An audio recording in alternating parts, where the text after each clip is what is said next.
জীবনের একটা সময় নিজেকে বড় একা একা লাগে। যাকেই আঁকড়ে ধরে বাঁচতে চাই সেই কষ্ট দিয়ে চলে যায়। কিছু মানুষ কথা দিয়েও কথা রাখে না। সবাই যেন আপনাকে ঠকাবে। ঠকতে ঠকতে এক সময় কোনো কিছুই ভালো লাগে না। আশেপাশের মানুষগুলো যেন আপনাকে পর করে দিয়েছে। যে যেভাবে পেরেছে আপনার মনটাকে ক্ষত বিক্ষত করে দিয়েছে। যাদেরকে পরিবার ভেবেছেন তারাও স্বার্থ হাসিলের উদ্দেশ্যে অন্যকে আপন করে নিচ্ছে। এজন্য এখন আর মন খারাপ হলেও কাউকে বলতে যায় না। যখন বেশি খারাপ লাগে তখন না হয় চোখের নোনা জলে বালিশ ভিজিয়ে দিই। একাকিত্বের মাঝেই যেন অন্যরকম ভালো লাগা কাজ করে, তাই না প্রিয় দিনী ভাই ও বোন? কিন্তু সেই একাকিত্বটাই যদি রবের জন্য হয় তাহলে কেমন হয়? চোখের পানিগুলো রবের জন্য ফেলি এবং মনের সব না বলা কথাগুলো আল্লাহর সাথেই শেয়ার করি। তিনি কিন্তু আপনার না বলা সত্ত্বেও আপনার মন খারাপের কথা জানেন। তাই সবাই ছেড়ে গেলেও তিনি কখনো ছেড়ে যান না। তিনি আপনার কথাগুলো আপনার মুখ থেকে শুনতে চান। আপনি চুপি চুপি কথাগুলো বলুন, এটাই তিনি চান। সবাই যখন ঘুমিয়ে তিনি কিন্তু তখনও ঘুমন না।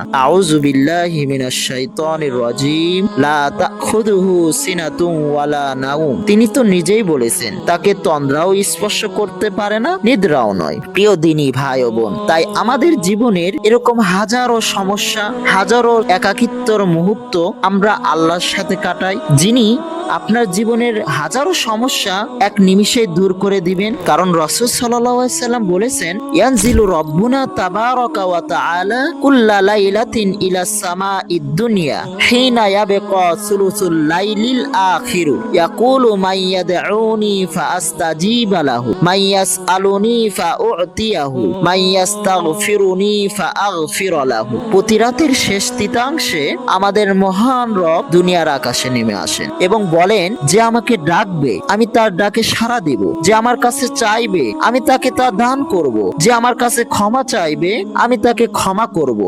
এবং ইমাম মুসলিম রাহিমাহুল্লাহর রিওয়ায়াতে আরেকটি বর্ণনা এসেছে যে হাত্তা ইয়ানফাজিরাল ফাজর, আল্লাহ সুবহানাহু ওয়া তাআলা ফজর হওয়া পর্যন্ত এই বলে ডাকতেই থাকেন। তাই আসুন আমরা আমাদের না বলা কথাগুলো, আমাদের একাকিত্বর সময় আমাদের এই চোখের পানিগুলো আল্লাহর জন্যই ফেলি। তার কাছেই আমাদের মনের বেদনা, আমাদের কষ্ট, আমাদের আর্তনা তার কাছেই শেয়ার করি। আল্লাহ আমাদের সে তৌফিক দান করুক, আমিন।